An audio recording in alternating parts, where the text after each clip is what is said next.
ಎಲ್ಲರಿಗೂ ನಮಸ್ಕಾರಗಳು. ಮಾತು ವಿತ್ ಮಾಲಿನಿ ಕಾರ್ಯಕ್ರಮಕ್ಕೆ ತಮಗೆಲ್ಲರಿಗೂ ಸ್ವಾಗತ. ನಾನು ಪ್ರೊಫೆಸರ್ ಸುತ್ತೂರ್ ಎಸ್ ಮಾಲಿನಿ, ಅಧ್ಯಕ್ಷರು, ಜೆನೆಟಿಕ್ಸ್ ಮತ್ತು ಜೀನೋಮಿಕ್ಸ್ ಅಧ್ಯಯನ ವಿಭಾಗ, ಮೈಸೂರು ವಿಶ್ವವಿದ್ಯಾನಿಲಯ. ನಮ್ಮ ಕೆಲವು ಆಚರಣೆಗಳು ನಮ್ಮ ಮೆದುಳನ್ನು ಚುರುಕುಗೊಳಿಸಲು ನಮ್ಮ ಹಿರಿಯರು ಎಲ್ಲೋ ಒಂದು ಆಚರಣೆಗಳನ್ನು ಮಾಡಿರ್ತಾರೆ. ಆದರೆ ಅದರ ವೈಜ್ಞಾನಿಕತೆಯ ಅರಿವಿಲ್ಲದ ನಾವು ಅವುಗಳನ್ನೆಲ್ಲ ಬಿಡ್ತಾ ಬರ್ತಾ ಇದ್ದೀವಿ. ಅಂತಹ ಒಂದು ಆಚರಣೆಯನ್ನು ನಾವು ಸೂಪರ್ ಬ್ರೈನ್ ಯೋಗ ಅಂತ ಕರಿತೀವಿ. ಅದು ಯಾವುದು ಅಂತಂದರೆ, ಗಣಪತಿಯ ಮುಂದೆ ನಾವು ಕಿವಿಗಳನ್ನು ಹಿಡಿದುಕೊಂಡು ಒಂದು ಕುಕ್ಕರ್ಗಾಲ್ನಲ್ಲಿ ಕೂರೋದು ಎದ್ದೇಳೋದು ಮಾಡ್ತೀವಲ್ಲ, ಅದನ್ನು ಸೂಪರ್ ಬ್ರೈನ್ ಯೋಗ ಅಂತ ಕರೀತಾರೆ. ಇದನ್ನು ಇತ್ತೀಚಿನ ದಿನದಲ್ಲಿ EMDR ಅನ್ನುವ ಒಂದು ಥೆರಪಿ ಬಗ್ಗೆನೂ ಸಹ ಇದನ್ನೇ ಬಳಕೆ ಮಾಡ್ತಾರೆ. ಇದರ ಜೊತೆಗೆ ಯಾರಿಗೆ ಒಂಥರ ಸ್ವಲ್ಪ ಮೆಮೊರಿ ಕಮ್ಮಿ ಇರುತ್ತೆ, ಅದರ ಜೊತೆಗೆ ಏಕಾಗ್ರತೆ ಕಮ್ಮಿ ಇರುತ್ತೆ, ಅವರ ಶೈಕ್ಷಣಿಕವಾಗಿ ಹಿಂದುಳಿದಿರ್ತಾರೆ, ಅಂತಹ ಮಕ್ಕಳಿಗೆ ಈ ಒಂದು ಥೆರಪಿಯ ಮುಖಾಂತರ ಅವರ ಮೆದುಳನ್ನು ಚುರುಕುಗೊಳಿಸುವಂತಹ ಕೆಲಸವನ್ನು ಪಾಶ್ಚಿಮಾತ್ಯರು ಮಾಡ್ತಾ ಇದ್ದಾರೆ. ವೆಸ್ಟರ್ನ್ ಕಂಟ್ರೀಸಲ್ಲಿ ಈಗ ಇದನ್ನು ಸೂಪರ್ ಬ್ರೈನ್ ಯೋಗ ಅನ್ನೋ ಒಂದು ಹೆಸರಿನಿಂದ ಕರೀತಾ ಇದ್ದಾರೆ. ಇದರಿಂದ ಮಕ್ಕಳ ಮೆದುಳನ್ನು ಚುರುಕುಗೊಳಿಸಬಹುದು ಅಂತ ಹೇಳ್ತಾರೆ. ಅದರ ಜೊತೆಗೆ ಆಟಿಸಮ್ ತೊಂದರೆ ಇರುವ ಮಕ್ಕಳು, ಅಟೆನ್ಷನ್ ಡೆಫಿಸಿಟ್ ಪ್ರಾಬ್ಲಮ್ ಇರುವಂತಹ ಮಕ್ಕಳು, ಏಕಾಗ್ರತೆ ಇಲ್ಲದೆ ಇರೋಂಥವರು, ಮತ್ತು ನೆನಪಿನಲ್ಲಿ ಉಳಿಯುವಲ್ಲ ಅಂತಹ ಒಂದು ಅಂದರೆ ನೆನಪಿನಲ್ಲಿ ಇಟ್ಟುಕೊಳ್ಳೋಕ್ಕಾಗದೇ ಇರುವಂತಹ ಕೆಲವು ಮಕ್ಕಳುಗಳಿಗೆ ಈ ಒಂದು ಥೆರಪಿಯನ್ನು ಮಾಡ್ತಾ ಇದ್ದಾರೆ. ಹಾಗಾದರೆ ಸೂಪರ್ ಬ್ರೈನ್ ಯೋಗದ ವೈಜ್ಞಾನಿಕತೆ ಏನು ಅಂತ ನಾವು ನೋಡೋದಾದರೆ, ಇದರಿಂದ ನಮ್ಮ ಭಾವನೆಗಳ ಒಂದು ನಿಯಂತ್ರಣ ಆಗುತ್ತೆ, ನಮ್ಮ ಶಕ್ತಿಯ ವರ್ಧನೆ ಆಗುತ್ತೆ, ಶಕ್ತಿ ಜಾಸ್ತಿ ಇರುತ್ತೆ ಆ ಮಕ್ಕಳಲ್ಲಿ, ಯಾವಾಗಲೂ ಅವರು ತುಂಬ ಚುರುಕಾಗಿರ್ತಾರೆ. ಇದರ ಜೊತೆ ನಮ್ಮ ಮೆದುಳನ್ನು ಸಂಪೂರ್ಣವಾಗಿ ಆ್ಯಕ್ಟಿವೇಟ್ ಮಾಡುವಂತಹ ಶಕ್ತಿ ಇದು ಹೊಂದಿದೆ.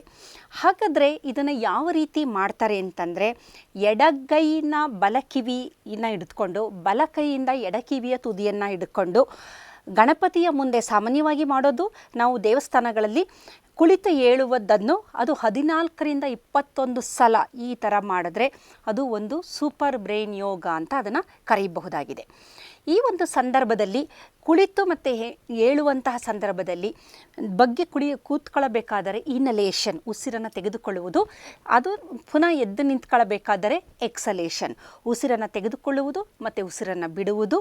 ಈ ರೀತಿಯಾಗಿ 14 ಅಥವಾ 21 ಬಾರಿ ಮಾಡಿದಾಗ ನಮ್ಮ ಮೆದುಳು ಆ್ಯಕ್ಟಿವೇಟ್ ಆಗುತ್ತೆ ಅಂತ, ಅಂದರೆ ಚುರುಕಾಗ್ತಾರೆ ಮಕ್ಕಳುಗಳು ಅಂತ ನಮ್ಮ ಹಿರಿಯರು ಹೇಳಿದ್ದಾರೆ.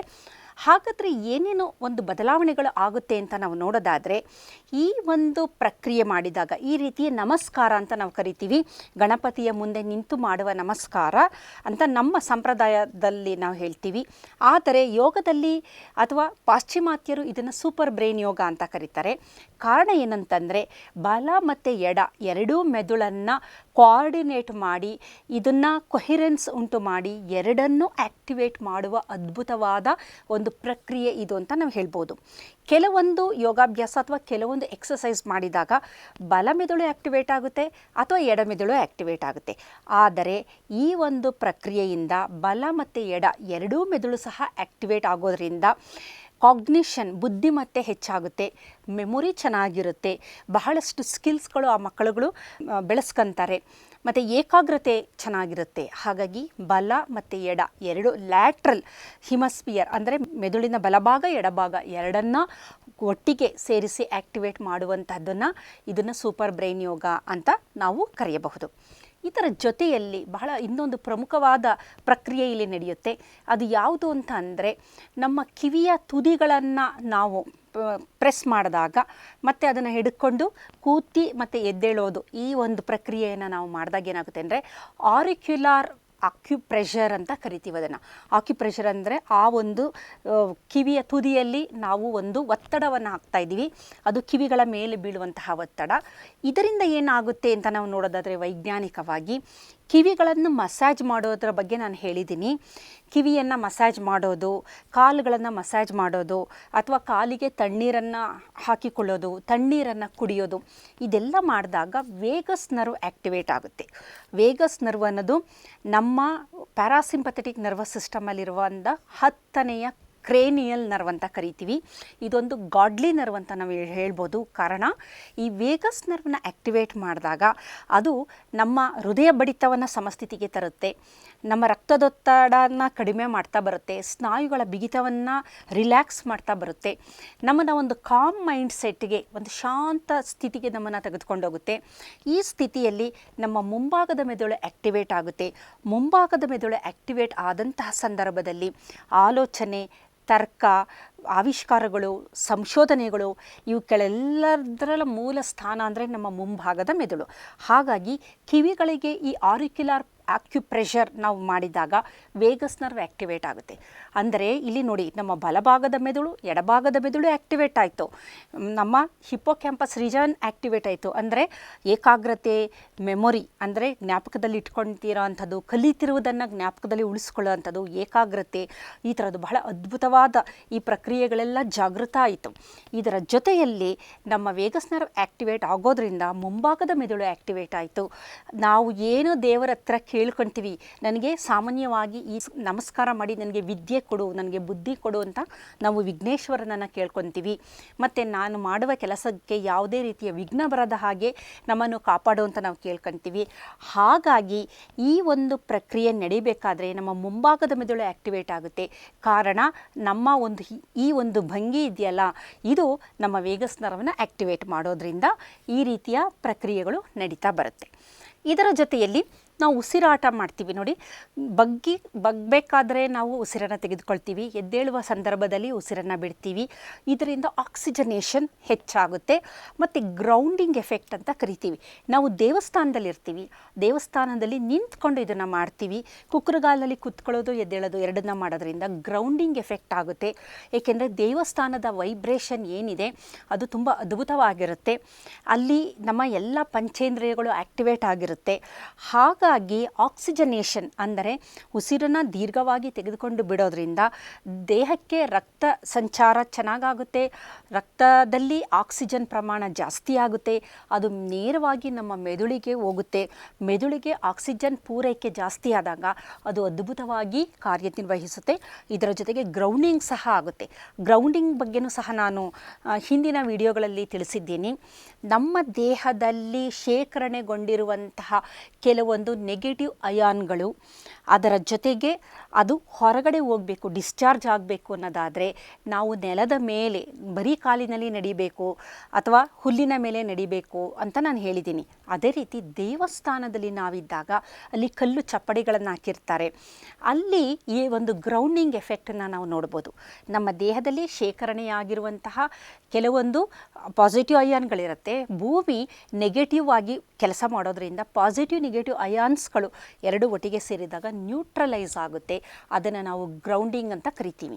ಈ ಗ್ರೌಂಡಿಂಗ್ ಸಹ ಈ ಸಂದರ್ಭದಲ್ಲಿ ಆಗೋದ್ರ ಜೊತೆಯಲ್ಲಿ ಮೆದುಳಿಗೆ ಹೆಚ್ಚಿನ ನಮ್ಮ ಆಮ್ಲಜನಕ ಏನಿದೆ ಅದರ ಪೂರೈಕೆ ಆಗೋದ್ರಿಂದ ಏನಾಗುತ್ತೆ, ನಮ್ಮ ಮೆದುಳು ತುಂಬ ಚುರುಕಾಗುತ್ತೆ, ಏಕಾಗ್ರತೆ ಚೆನ್ನಾಗಿರುತ್ತೆ, ನೆನಪಿನ ಶಕ್ತಿ ಹೆಚ್ಚಾಗುತ್ತೆ, ಬುದ್ಧಿಮತ್ತೆ ಹೆಚ್ಚಾಗುತ್ತೆ, ನ್ಯೂರೋಪ್ಲಾಸ್ಟಿಸಿಟಿ ಚೆನ್ನಾಗಾಗುತ್ತೆ ಅಂತ ಹೇಳ್ತಾರೆ. ಅಂದರೆ ನಾವು ಒಂದು ಸಮಸ್ಯೆ ಎದುರಿಸ್ತಾ ಇರ್ತೀವಿ, ಆ ಸಮಸ್ಯೆಗೆ ಪರಿಹಾರ ಯಾವ ರೀತಿ ಕಂಡುಕೊಳ್ಬೇಕು ಅಂತ ನಮ್ಗೆ ಗೊತ್ತಾಗ್ತಾ ಇರೋಲ್ಲ. ಆದರೆ ದೇವಸ್ಥಾನದಲ್ಲಿ ಈ ಒಂದು ಪ್ರಕ್ರಿಯೆ ನಾವು ಮಾಡಿದಾಗ ಇದ್ದಕ್ಕಿದ್ದಂತೆ ನಮಗೆ ಆ ಸಮಸ್ಯೆಗೆ ಉತ್ತರ ಅಲ್ಲೇ ಹೊಳೆದು ಬಿಡುತ್ತೆ. ಅಂದರೆ ಅದು ನ್ಯೂರೋಪ್ಲಾಸ್ಟಿಸಿಟಿ. ಮೆದುಳು ಹುಡುಕ್ತಾ ಇರುತ್ತೆ, ಯಾವ ಥರ ನಾನು ಈ ಸಮಸ್ಯೆಯನ್ನು ನಿಭಾಯಿಸಬೇಕು, ಈ ಸಮಸ್ಯೆಯಿಂದ ಹೊರಬರಬೇಕು ಅಂತೇಳಿ. ನ್ಯೂರೋಪ್ಲಾಸ್ಟಿಸಿಟಿ ಡೆವಲಪ್ ಆಗುತ್ತೆ. ಅದರ ಜೊತೆಗೆ ಸಿನಾಪ್ಸೋಜೆನೆಸಿಸ್ಸು ತುಂಬ ಚೆನ್ನಾಗಾಗುತ್ತೆ. ಅಂದರೆ ನಮ್ಮ ಎರಡು ನರಗಳ ಮಧ್ಯೆ ನಡೆಯುವ ಒಂದು ಸಂವಹನ ಇದೆಯಲ್ಲ, ಅದು ತುಂಬ ಚೆನ್ನಾಗಾಗೋದ್ರಿಂದ ನಾವು ಚುರುಕಾಗಿರ್ತೀವಿ. ಇದರ ಜೊತೆಯಲ್ಲಿ ನಮ್ಮ ಒಂದು ಸಮಸ್ಯೆಗಳ ನಿವಾರಣೆ ಯಾವ ರೀತಿ ರೆಸಿಲಿಯನ್ಸ್ ಅಂತೀವಿ, ಅಂದರೆ ಬೌನ್ಸ್ ಬ್ಯಾಕ್, ಕಷ್ಟಗಳಿಗೆ ನಮ್ಮನ್ನು ಅದರಿಂದ ಹೋರಾಟ ನಡೆಸಿ ಅದರಿಂದ ಹೊರಬರುವುದು, ಸಮಸ್ಯೆಗಳಿಗೆ ಸರಿಯಾದ ಉತ್ತರವನ್ನು ನೀಡಿ ಸಮಸ್ಯೆಯಿಂದ ಹೊರಬರುವುದು, ಈ ರೀತಿಯ ಪ್ರಕ್ರಿಯೆಗಳು ಬಹಳ ಮುಖ್ಯವಾಗಿ ಮಕ್ಕಳಿಗೆ ಬೇಕು. ಏಕೆಂದರೆ ಪ್ರತಿನಿತ್ಯ ಅವರು ಒಂದು ಸ್ಪರ್ಧಾತ್ಮಕ ಜಗತ್ತಿನಲ್ಲಿ ಬದುಕ್ತಾ ಇರ್ತಾರೆ. ಕೆಲವೊಮ್ಮೆ ಅವರಿಗೆ ಸೋಲಾಗಬಹುದು, ಆ ಸೋತಾಗ ನಿರಾಶರಾಗದೆ ಅದನ್ನೇ ಗೆಲುವಿನ ಮೆಟ್ಟಿಲು ಅಂತ ಅಂದುಕೊಂಡು ಮಕ್ಕಳು ಅವರು ಶೈಕ್ಷಣಿಕವಾಗಿ ಮುಂದುವರಿಬೇಕು ಅಂತಂದರೆ ಅವರ ಹಿಪ್ಪೋ ಕ್ಯಾಂಪಸ್ ಚೆನ್ನಾಗಿ ಕೆಲಸ ಮಾಡಬೇಕು, ಏಕಾಗ್ರತೆಗೆ ಬಲಭಾಗದ ಮೆದುಳು ಚೆನ್ನಾಗಿ ಕೆಲಸ ಮಾಡಬೇಕು, ಎಡಭಾಗದ ಮೆದುಳು ಮಾಡಬೇಕು. ಇದರ ಜೊತೆಯಲ್ಲಿ ಮುಂಭಾಗದ ಮೆದುಳು ಸಹ ಚೆನ್ನಾಗಿ ಕೆಲಸ ಮಾಡಬೇಕು. ಹಿಂಭಾಗದ ಮೆದುಳು ಭಾವನಾತ್ಮಕವಾದ ಮೆದುಳು ಅಥವಾ ಭಾವನೆಗಳನ್ನು ನಿಯಂತ್ರಣದಲ್ಲಿ ಇಟ್ಕೋಬೇಕು ಅಂದರೆ ಹಿಂಭಾಗದ ಮೆದುಳು ಏನಿದೆ ಅದು ಸ್ವಲ್ಪ ಶಟ್ ಡೌನ್ ಆಗಬೇಕು, ಅದು ಸ್ವಲ್ಪ ಕುಗ್ಗಬೇಕು. ಅಂದರೆ ಅದು ಆ್ಯಕ್ಟಿವ್ ಆಗಬಾರ್ದು. ಅದು ಆಗಬಾರ್ದು ಅಂದರೆ ಮುಂಭಾಗದ ಮೆದುಳು ಜಾಗೃತ ಆಗಬೇಕು. ಇಷ್ಟೆಲ್ಲ ನಾವು ಮಾಡಬೇಕು ಅನ್ನೋದಾದರೆ ಇದನ್ನು ಬಹಳ ಸುಲಭವಾಗಿ ಈ ಒಂದು ಸೂಪರ್ ಬ್ರೈನ್ ಯೋಗದಿಂದ ನಾವು ಮಾಡಬಹುದು. ಬೇರೆ ದೇಶಗಳಲ್ಲಿ ದೇವಸ್ಥಾನದಲ್ಲಿ ಇದನ್ನು ಮಾಡೋಲ್ಲ, ಇದನ್ನು ಮಕ್ಕಳಿಗೆ ಶಾಲೆಗಳಲ್ಲೇ ಸೂಪರ್ ಬ್ರೈನ್ ಯೋಗ ಅಂತ ಇದನ್ನು ಮಾಡ್ತಾ ಇದ್ದಾರೆ. ಆದರೆ ನಮ್ಮ ದೇಶದಲ್ಲಿ ಗುರುಕುಲ ಪದ್ಧತಿಯಲ್ಲಿ ಇದನ್ನು ಒಂದು ಶಿಕ್ಷೆ ಅಂತ ಕೊಡೋರು. ಕೆಲವೊಮ್ಮೆ ಮಕ್ಕಳು ತಪ್ಪು ಮಾಡಿದಾಗ ನೀನು ಈ ಥರ ಮಾಡಬೇಕು ಅನ್ನೋರು. ಇದು ಸೂಪರ್ ಬ್ರೈನ್ ಯೋಗ. ಏಕೆ ಅಂತಂದರೆ ಆ ಮಕ್ಕಳ ಬುದ್ಧಿ ಚುರುಕಾಗಬೇಕು ಅಂತ. ಅಥವಾ ದೇವಸ್ಥಾನದಲ್ಲಿ ಅದು ಬಹಳ ಮುಖ್ಯವಾಗಿ ಗಣಪತಿಯ ಮುಂದೆ, ವಿಘ್ನೇಶ್ವರನ ಮುಂದೆ ಇದನ್ನು ನಾವು ಮಾಡ್ತೀವಿ. ಕೆಲವೊಮ್ಮೆ ಶಿಕ್ಷೆ ಅಂತಲೂ ಸಹ ಶಿಕ್ಷಕರು ಇದನ್ನು ಮಕ್ಕಳಿಗೆ ನೀಡಬಹುದು. ಹಾಗಾಗಿ ಒಟ್ಟಿನಲ್ಲಿ ಇವುಗಳನ್ನು ಮಾಡೋದರಿಂದ ನಮ್ಮ ಮೆದುಳು ಚುರುಕಾಗುತ್ತೆ, ಕಲಿಕೆ ಚೆನ್ನಾಗಾಗುತ್ತೆ, ಶೈಕ್ಷಣಿಕವಾಗಿ ಮಕ್ಕಳು ಒಂದು ಉನ್ನತ ಸ್ಥಿತಿಗೆ ಬರ್ತಾರೆ.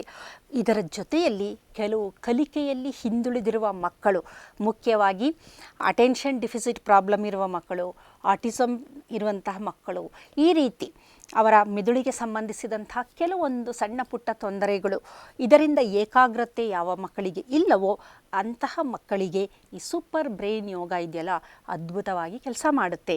ಹಾಗಾಗಿ ಮಕ್ಕಳನ್ನು ದೇವಸ್ಥಾನಕ್ಕೆ ಕರ್ಕೊಂಡೋಗಿ ಗಣಪತಿಯ ಮುಂದೆ ಇದನ್ನು ಒಂದು ಅಭ್ಯಾಸ ಮಾಡಿಸಿ, ಅದರಿಂದ ಮಕ್ಕಳಿಗೆ ಮೆದುಳು ಜಾಗೃತ ಆಗುತ್ತೆ. ಇದೊಂದು ಸೂಪರ್ ಬ್ರೈನ್ ಯೋಗ ಆಗಿ ವೈಜ್ಞಾನಿಕವಾಗಿ ಇದನ್ನು ನಾವು ನೋಡಬಹುದು. ಇದರ ಜೊತೆಯಲ್ಲಿ ಮಕ್ಕಳ ಪಂಚೇಂದ್ರಿಯಗಳು ಆ್ಯಕ್ಟಿವೇಟ್ ಆಗುತ್ತೆ, ಮಕ್ಕಳಿಗೆ ಗ್ರೌಂಡಿಂಗ್ ಎಫೆಕ್ಟ್ ಸಿಗುತ್ತೆ, ಆಕ್ಸಿಜನ್ ಪೂರೈಕೆ ಜಾಸ್ತಿ ಆಗುತ್ತೆ, ಮುಂಭಾಗದ ಮೆದುಳು ಆ್ಯಕ್ಟಿವೇಟ್ ಆಗುತ್ತೆ. ಇದರ ಜೊತೆಗೆ ಸಂಸ್ಕಾರವೂ ಸಹ ಮಕ್ಕಳಿಗೆ ಬರುತ್ತೆ, ಶಿಸ್ತು ಬರುತ್ತೆ. ಇದೆಲ್ಲ ಒಳ್ಳೆಯ ಭವ್ಯ ಬದುಕಿಗೆ ಒಂದು ಬುನಾದಿಗಳು ಅಂತ ನಾವು ಹೇಳ್ಬೋದು. ಹಾಗಾಗಿ ಒಳ್ಳೆಯ ಸಮಾಜ, ಒಳ್ಳೆಯ ಕುಟುಂಬ, ಒಳ್ಳೆಯ ಕುಟುಂಬದ ಸದಸ್ಯರನ್ನು ನಾವು ಪಡಿಬೇಕು ಅಂತಂದರೆ ಈ ಥರದ ಕೆಲವೊಂದು ಆಚರಣೆಗಳನ್ನು ಸಹ ನಾವು ಮಾಡಬಹುದು. ಅದನ್ನು ದೇವಸ್ಥಾನದಲ್ಲಿ ಮಾಡೋಕ್ಕಾಗದೇ ಇದ್ದರೂ ಸಹ ಮನೆಯಲ್ಲಿ ಯೋಗ ಅಂತ ಹೇಳಿ ಸೂಪರ್ ಬ್ರೈನ್ ಯೋಗ ಅಂತ ಈ ಒಂದು ಪ್ರಕ್ರಿಯೆಯನ್ನು ನಾವು ಮಾಡಬಹುದು. ನಮಸ್ಕಾರ.